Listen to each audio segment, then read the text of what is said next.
Thursday Night Football. Na, na, na, na, na, na, na.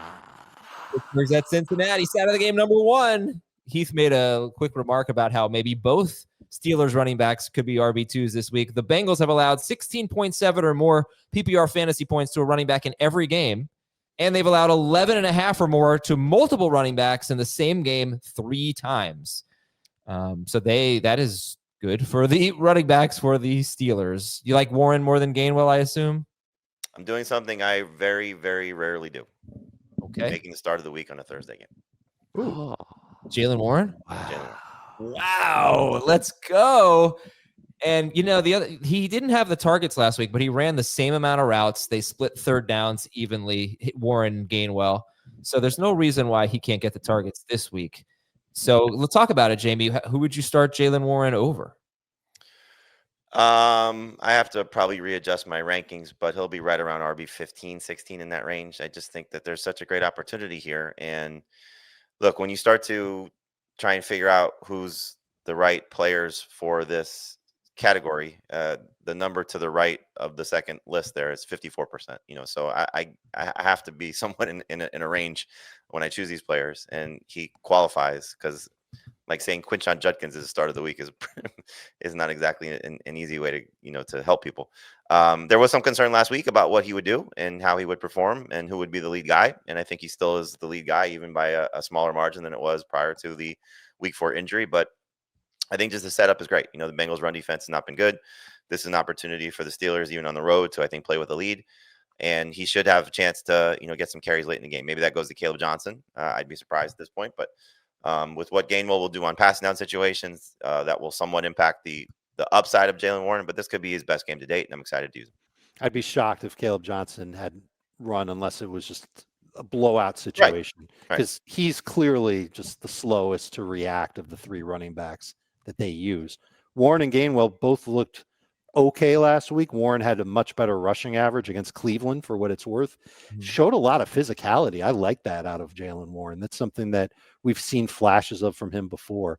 As for running backs that I would start him over, give me Jaylen Warren over Jordan Mason. Give me Jaylen Warren over Vidal, Montgomery.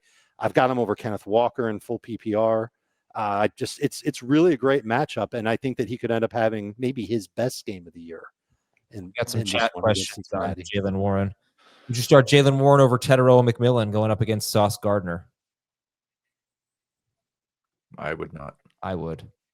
They're close, but I have McMillan a little higher. What was the question? I'm sorry. Warren or Teteroa McMillan up against Sauce Gardner? Oh, Warren.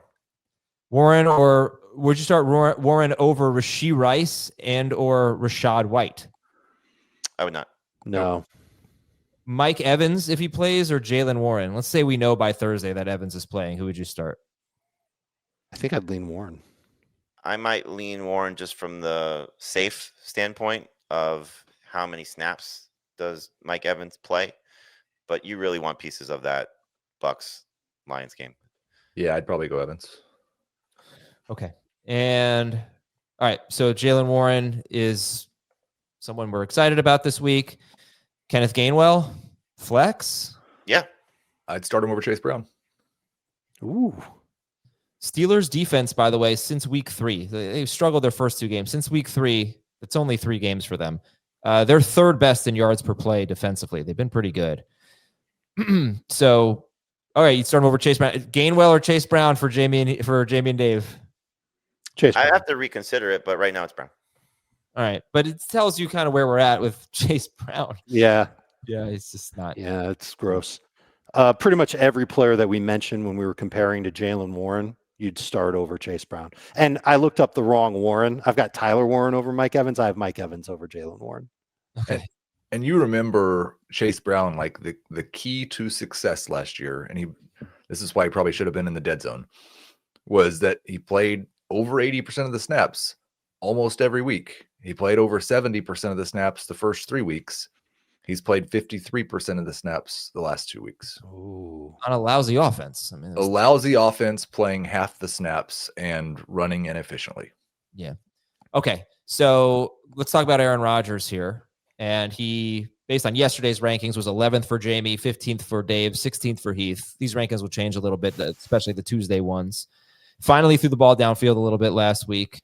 But yeah, he's in your top 12, Jamie. What is he still in your top 12? Yeah. It's just the matchup. They give up the 8th most fantasy points to quarterbacks, 5th most yards per attempt. Exactly. Yeah. I mean, look, he's coming off a game where he played well against one of the toughest defenses in football. I think he's playing well enough right now. I'll go back to what I said on Tuesday. Like, this is a poor man Sam Darnold, where the production hasn't necessarily matched the play.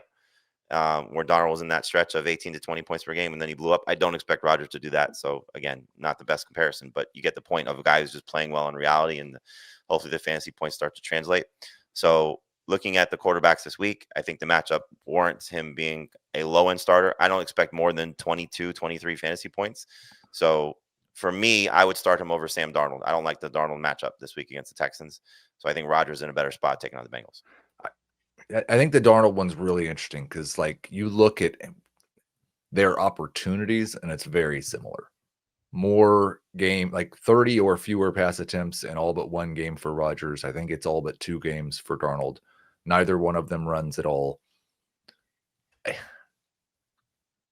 The thing I worry about with Rodgers is the Bengals are so bad that he just doesn't have to throw that many passes. Yeah. But that's the thing you always worry about with Sam Darnold too. Neither one of them are top 12 quarterbacks for me, but I would start Rodgers over Darnold as well. Have we feared one-sided game scripts each of the last 2 Thursday night games and then not gotten it? Instead, we got like competitive, fun games. Yeah. Like, I think there's some potential. I know the Steelers defense has gotten better. I'm not trying to poo-poo them, but I think there is some potential for Cincinnati to hang around in this game. And that does lend some upside to Aaron Rodgers because he might have to throw more than 25 times. Okay. So DK Metcalf, Heath, you want to talk about him? He was on your sell high list, but first of all, for this week and rest of season, DK Metcalf. Yeah, you can wait one more week to sell high if you want. He was, I told you I struggled to come up with names, and he was the last guy I threw on the list. He's a must start wide receiver in this game. I think rest of season, he's probably more of a low end wide receiver too, and he's scored over 40 fantasy points in his last 2 games. So if he does it again this week, maybe you can really sell him high. But I think wide receiver 11 for me this week. Don't even think about it. Yeah, probably wide receiver 20 rest of season. I don't know if you said this, but 2 top 10 PPR finishes in a row for DK Metcalf, and now it's Cincinnati. So this could be 3. I'd really like this call too. Okay. On the other side of the ball, you know, you've got Chase Brown is kind of a borderline flex RB2. We're not going to start Joe Flacco. I did want to mention with Pittsburgh, completely useless stat of the game, but it's interesting. Darnell Washington has had a route participation rate over 60%, 2 straight games. That had never happened before in his career. They're starting to use Darnell Washington more in the passing game. It is weird. Arthur Smith. Well, it's Mike Tomlin's talked about that. He says that he likes to use him more in matchups against 4-3 defenses because the linemen are bigger, and Washington's a big boy himself. So he does his fair share of blocking as well. But yeah, he'll run some routes too. Bengals are a 4-3 defense. So if you're looking for, let's call it 5 to 7 PPR points from a tight end, Washington's in play. Okay. Jamar Chase is a must start. T. Higgins. Who do you like? Rank T. Higgins with the running backs in this game, Jamie. I would play T. Higgins over everybody but Jaylen Warren. Okay. I mean, that's really the question, right? So, T. Higgins or Jaylen Warren? I have Jaylen Warren. I have the right Warren this time, a little bit higher than T. Higgins. I've got a gross stat on T. Higgins. It's not hard to find. Yeah. I have a great stat on T. Higgins. He had an almost touchdown last week. Came about a half a yard short. But what's the gross stat? Over his entire career of not playing with Joe Burrow, he has 1 game with more than 11.2 PPR points where Jamar Chase also played. Hey, yeah. No good. Now, there haven't been a lot of these games because Joe Burrow, he's missed plenty of time. And the whole first year of T. Higgins' career, there was no Jamar Chase around. But he really just, unless there's a ton of target volume, and maybe there is because Thursday night wackiness, that stuff can happen. I think it's really tough to expect, and obviously it's really tough to expect big numbers from T. Higgins at this point. Not to Azer stat that, but he has 2 of those already this season. No, he has 2 with 11. I'm saying more than 11.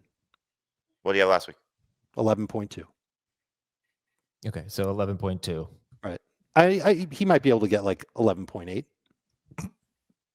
Yeah, I don't. I mean, look, Flacco. I thought he looked, good enough. I agree.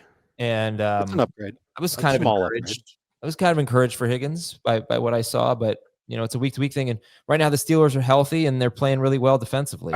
I just think we need to put it in the right context. Like, encouraged for Higgins should mean I'm not dropping him, and if I have to start him as a wide receiver 3, I guess that's okay.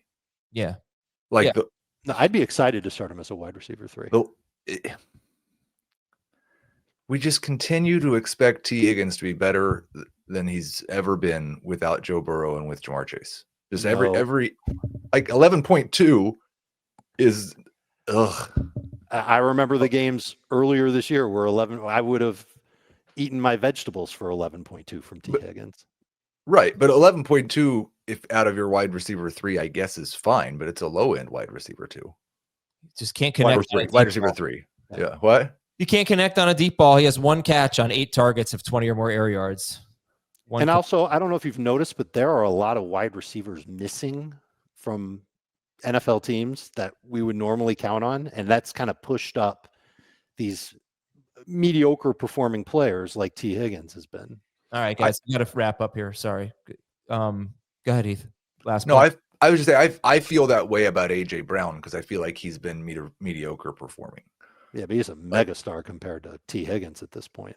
Right. Like I feel like I'm pushing T. Higgins up to get into my top 36. All right, I'll read some quick questions here. Daniel Jones or Aaron Rodgers? Jones. I believe I have Jones higher. Rodgers or Stafford? Jamie, I think you answered this one, but Rodgers. I've got Stafford one notch ahead. Stafford, and I've got Jones ahead of Rodgers also. Very close. Flacco or Bo Nix? Nix. Nix. Rodgers, Dart, or Darnold? Rodgers for me. Rodgers. Darnold. Chase Brown or Rico Dowdle? Dowdle. Rico. Yeah. Rico by a lot. Rest of season, Chase Brown or Rico Dowdle? Rico. It's probably Rico. Rico. Okay. All right. That's it for Steelers DST is top 3. They have 17 sacks in their last 3 games, and that is it for Thursday Night Football. Na.